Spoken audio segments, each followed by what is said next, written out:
ఆధ్యాత్మిక క్షేత్రం తిరుమలలో నిరసనలు ధర్నాలు చేయడం సరికాదని టీటీడీ ధర్మకర్తల మండలి సభ్యుడు భానుప్రకాష్ రెడ్డి అన్నారు. తిరుమల అఖిలాండం వద్ద సోమవారం స్వామీజీలు చేపట్టిన నిరసన దురదృష్టకరమన్నారు. ఆలయ టీటీడీ నియమ నిబంధనలు ఉల్లంఘించడం మంచిది కాదని హితవు పలికారు. తిరుమల పవిత్రతను కాపాడే బాధ్యత ప్రతి ఒక్కరిపై ఉందన్నారు.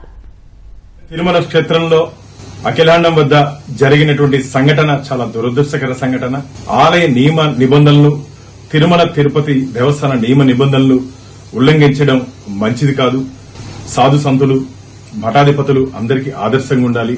మన ఆలయాల పట్ల మనమే అల్లరి చేసుకుంటే సమాజానికి ఏం సందేశం ఇస్తాము? ముఖ్యంగా తిరుమల పవిత్రతను కాపాడాల్సిన బాధ్యత మనందరి మీద ఉంది. దీన్ని మనమిచ్చే అవకాశం భవిష్యత్తులో రాజకీయ నాయకులు దీన్ని ఒక రాజకీయ క్షేత్రంగా మార్చే ప్రమాదం ఉంది. కాబట్టి తిరుమలలో దయచేసి ధర్నాలు గాని నిరసనలు గాని తిరుమల క్షేత్రంలో చేయకూడదు. ఏదైనా ఉంటే మనం కింద అలిపిరి దగ్గర దాన్ని నిర్వహించుకుందాం. భవిష్యత్తులో ఇలాంటి సంఘటనలు పునరావృతం కాకుండా చూసుకోవాల్సిన బాధ్యత మనందరి మీద ఉంది.